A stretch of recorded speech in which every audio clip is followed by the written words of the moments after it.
गणेश चतुर्थी की शुरुआत भाग 4 पृथ्वी पर पर्व का प्रारंभ।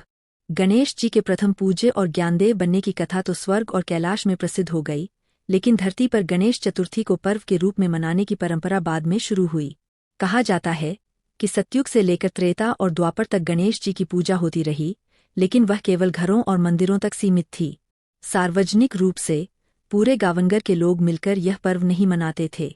यह अवसर आया छत्रपति शिवाजी महाराज के समय। शिवाजी महाराज, जो धर्म और राष्ट्र दोनों की रक्षा के लिए खड़े हुए थे, जानते थे कि जनता को एकजुट करने के लिए केवल तलवार काफी नहीं, बल्कि धर्म और संस्कृति की शक्ति भी चाहिए। उन्होंने अपने गुरु समर्थ रामदास स्वामी से कहा, गुरुदेव, यदि जनता एक साथ आकर भगवान की पूजा करे तो उनके हृदय में एकता और साहस दोनों जागृत होंगे। रामदास स्वामी ने उत्तर दिया, तो क्यों न गणपति उत्सव को पूरे गांव और नगर में सार्वजनिक रूप से मनाया जाए। बप्पा विघ्नहर्ता है, उनके नाम पर जनता एकत्रित होगी तो शत्रु भी पराजित होंगे। शिवाजी महाराज ने यह प्रस्ताव स्वीकार किया।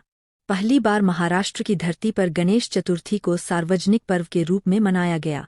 ढोल ताशे बजे, चौक चौराहों पर सजावट हुई और एक ही पंडाल में सैकड़ों लोग एक साथ बैठकर भजन गाने लगे।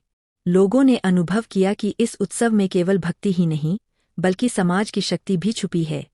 अमीर गरीब, राजा प्रजा, सब एक साथ बैठकर मोदक खाते, आरती करते और जयकारे लगाते। लेकिन समय बीतने के साथ मुगलों और अंग्रेजों के आक्रमण के कारण यह परंपरा फिर धीरे धीरे कम होने लगी।